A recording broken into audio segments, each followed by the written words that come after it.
blue whale.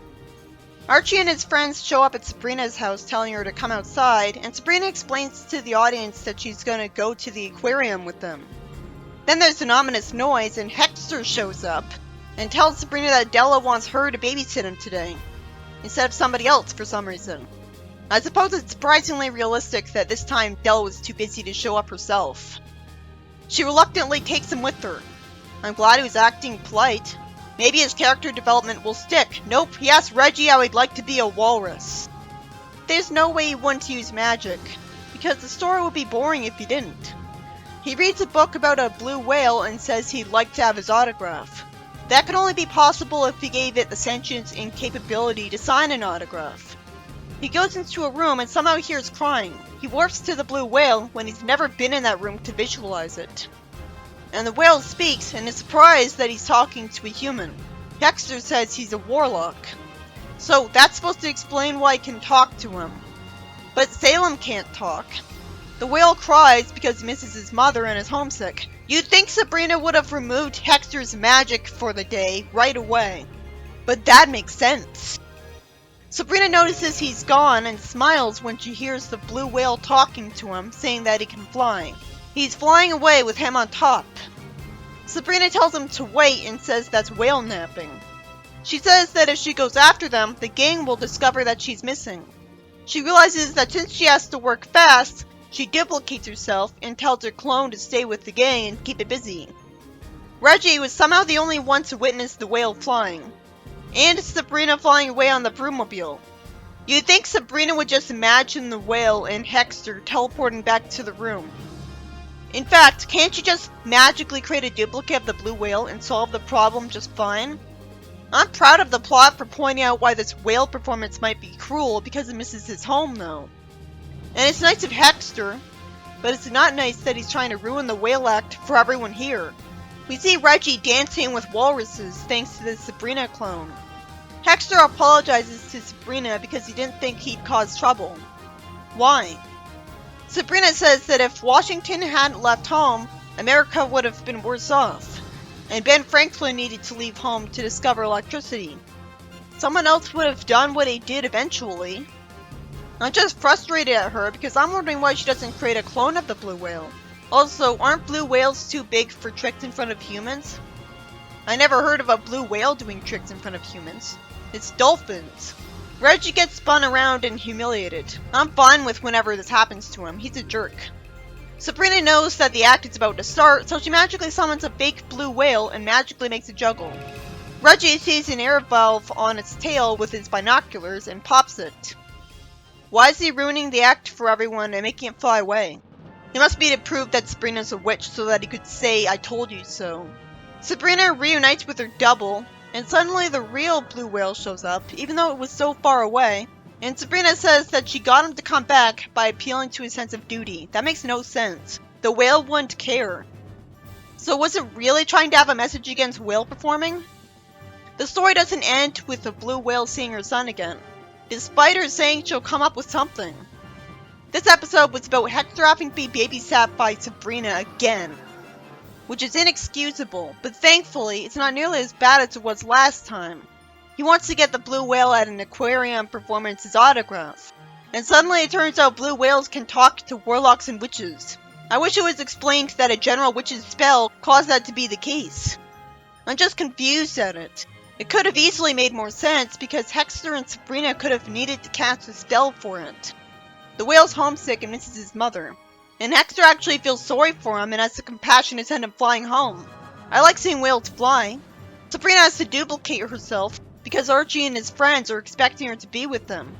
And I have to just assume that the clone of hers not wanting to avoid being fused with her is part of the spell of her creation.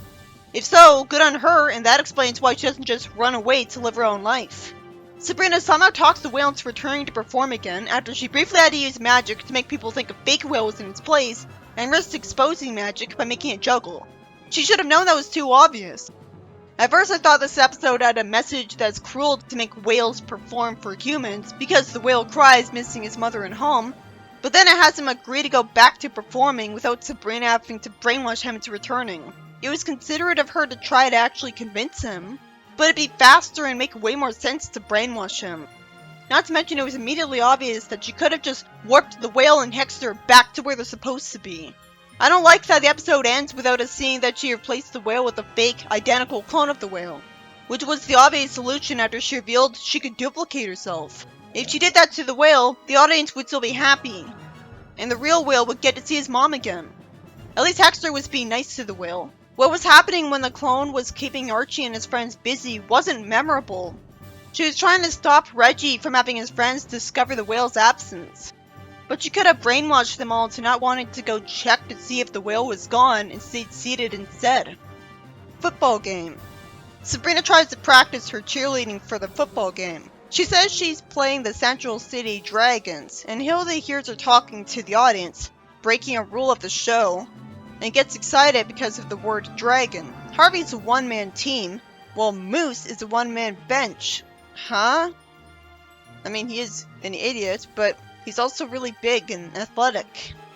Hilda warps over to Weatherby and somehow expects dragons to be here in the mortal realm. Why does Weatherby think Hilda's a guy?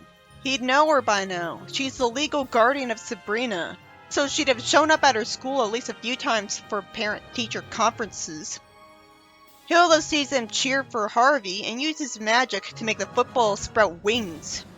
Hilda magically turns the football into a pig. Sabrina magically summons a cage, and Hilda has a guy who was shocked that he made a touchdown get the football. He says he thinks the ball likes him. This is making magic so obvious to everyone. And somehow the other cheerleader is only telling Sabrina that it's time to start cheering, and somehow Archie and his friends are merely concerned with crying that their team is losing. Sabrina took until now to see Hilda, and she says she can't leave the other cheerleaders. She says a spell in front of her friends to summon Ambrose to her, and somehow they didn't figure out magic existed from that. Ambrose shows up and tells Hilda to stop using magic while in a disguise. Why doesn't he temporarily remove her powers? I guess since we haven't seen witches do that yet, maybe only Della can remove a witch's magic, and she won't care enough to do this. Hilda uses magic to make a football grow huge, and I guess she also magically summoned something to pop the football in the guy's hand. This is interesting to see at least, but it would have consequences. Harvey runs and moves into a ditch, and Hilda keeps causing him to move backwards. The people behind Hilda would hear her tell Ambrose to stop messing with her magic, and Weatherby at least asks someone to tell him what's going on, but he'd know by now. Sabrina summons a Chinese dragon costume or something to distract Hilda into going after it. Somehow she's waited centuries to see a dragon. Witches are familiar with all sorts of monsters for no reason. The announcer says the Riverdale boys are worn out. I wish it was explained that spy witches are planning on erasing everyone's memories of the game, aside from the memories of the witches involved. Or at least that they're brainwashing people into not being able to figure out witchcraft exists and freak out too much. Somehow everyone's just an idiot instead of panicking about obvious devilry in their eyes. Somehow only Weatherby is commenting on this.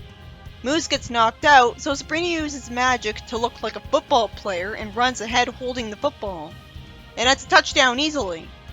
And says that she didn't use any magic either. That's all the more impressive, but I'm not impressed because I've already seen this. Sabrina says they need an extra point to win. Moose walks over to the field and is staggering all over. He falls and the football flies over something, and Riverdale wins.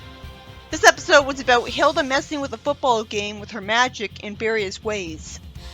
And she hates Harvey, so no wonder. I liked that she turned the football into a literal pig because it's made of pigskin. But I wish everyone witnessing the magic reacted realistically instead of just Weatherby. It's really confusing and distracting the whole time. I guess everyone's blaming the magical events on Lucifer, but everyone seems nonchalant about it, with only the football players being momentarily confused. It's a lot more believable that Hilda's messing up the game on purpose because Harvey's playing in it, instead of Sabrina messing up by accident because she misunderstands the coach's terminology and zaps anyways for some reason. That's more believable, having an intentional villain. But it also means we don't get much in the way of visual puns that are clearly based on football terminology. So it's not nearly as interesting and clever to watch, and instead random stuff happens. But at least Harvey was said to be an excellent football player. That's how I'd expect him to be from the 90s show. so I like it better than the comic where he's said to be bad at sports sometimes.